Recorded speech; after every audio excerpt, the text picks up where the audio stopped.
Hello everyone. In the last video, we started with the topic hypothesis testing of mean. In this video, in the last video we discussed one first case or first situation where population is normal, population is infinite, sample data may be large, small, but variance of the situation is population is known. ये वाला case हमने consider किया था, उसके लिए हमने formula discuss किया था. अभी we are discussing in this video we are discussing the next point. Population is normal, population is finite, sample size may be large और small but variance of the population is known.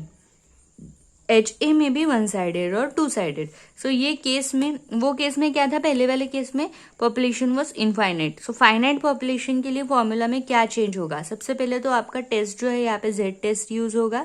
उसके बाद में आपका mean calculate करने के लिए formula है Z is equal to X bar minus mu H0 divided by sigma P divided by under root of n into bracket में दिया है under root of n minus n divided by n minus 1.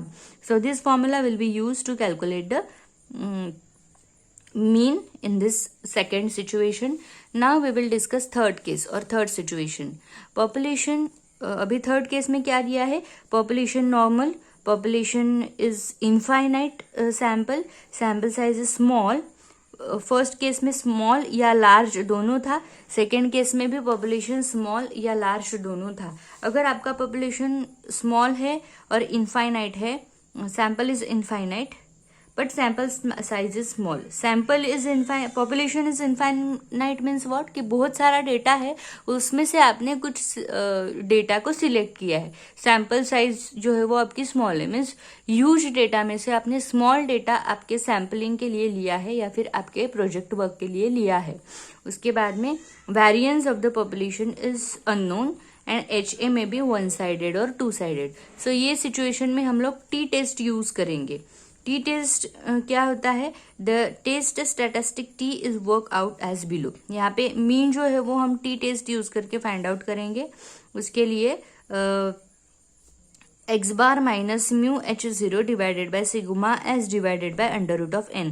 और sigma S calculate करने के लिए क्या है? Summation under root of summation of XI minus x bar square divided by n minus 1. So this is the formula to calculate the population mean in this case. And that is the third scenario. And we are discussing the next scenario. Next scenario is population is normal, population is finite, sample size is small and variance of the population unknown. HA may be one-sided or two-sided. ये case में क्या होगा? This will be the formula to calculate the variance. And the last situation is population may be normal but sample size is large, variance of the population may be known or unknown and HA may be one sided or two sided. So वो case में आपको कौन सा formula apply करना है? Z is equal to X bar minus mu H0 divided by sigma P divided by under root of n. So these are some formulae that will be used for solving the problems where you have to calculate the sample mean. I will discuss one problem shortly and that problem will give you idea how to solve or what kind of problems will be asked in the exam. So this is one problem here. You can see a sample size of 400 male student is found to have a mean height of 67.47 inches. It can be reasonably regarded as a sample from a large population with mean height 67.39 inches and standard deviation is 1.30. So यहाँ पे ये सब parameters जो use हुए हैं, there are different parameters. जैसे कि sample size दिया है आपका 400, मीन हाइट दिया है 67, found to have a mean height of 67.47, sample from a large population with mean height of 67.39 inches and standard deviation that is sigma की जो value है वो दी है 1.30 inches and level of significance is 5%. So हम hypothesis यहाँ पे consider कर सकते हैं. Taking the null hypothesis that mean height of the population is equal to 67.39 inches, we can write H0 as mu of H0 is equal to 67.39 inches. And alternative hypothesis हम लोग लिख सकते हैं mu of H0 is not equal to 67.39 inches. उसके बाद में आपको x बार की वैल्यू दी है, that is from large population sample mean is given as 67.47, sigma p 1.30 and n that is total sample size is 400.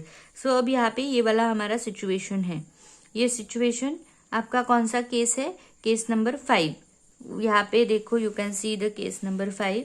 The formula is x bar minus mu of H0 divided by sigma p divided by under root of n. So ये formula अगर आप यहाँ पे apply करोगे and if you put all the values you will get the value 1.231.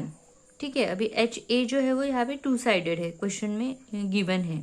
So और level of significance दिया है 5%.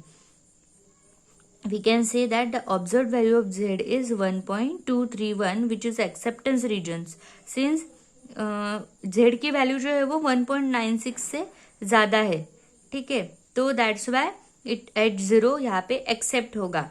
और हम बोल सकते हैं कि we may conclude that the given sample can be regarded to have been taken from a population with mean height of 67.39 and standard deviation 1.30 at 5% level of significance.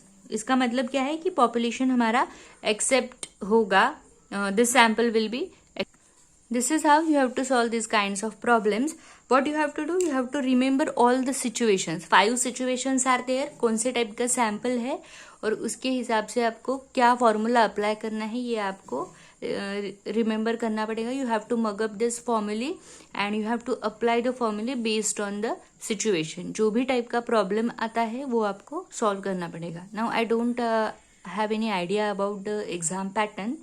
अगर आपका ऑब्जेक्टिव टाइप एग्जाम होता है तो कैसे questions आएंगे, that you have to remember और based on that you have to prepare for the exam. So यहाँ पे अभी आपको आपके जो नोट्स है, बुक दिया है, रेफरेंस बुक, उसमें सॉल्व प्रॉब्लम्स दिए हैं. You solve those problems for your practice purpose so that you can have idea about how to solve the questions. यहाँ पे अभी सिर्फ ये टॉपिक में आपको फॉर्मूले ही है ये जो आपको रिमेंबर करने हैं, याद रखने हैं एग्जाम पर्पज के लिए. सो ये वीडियो में इतना ही. Remaining topics we will discuss in the next video. Thank you.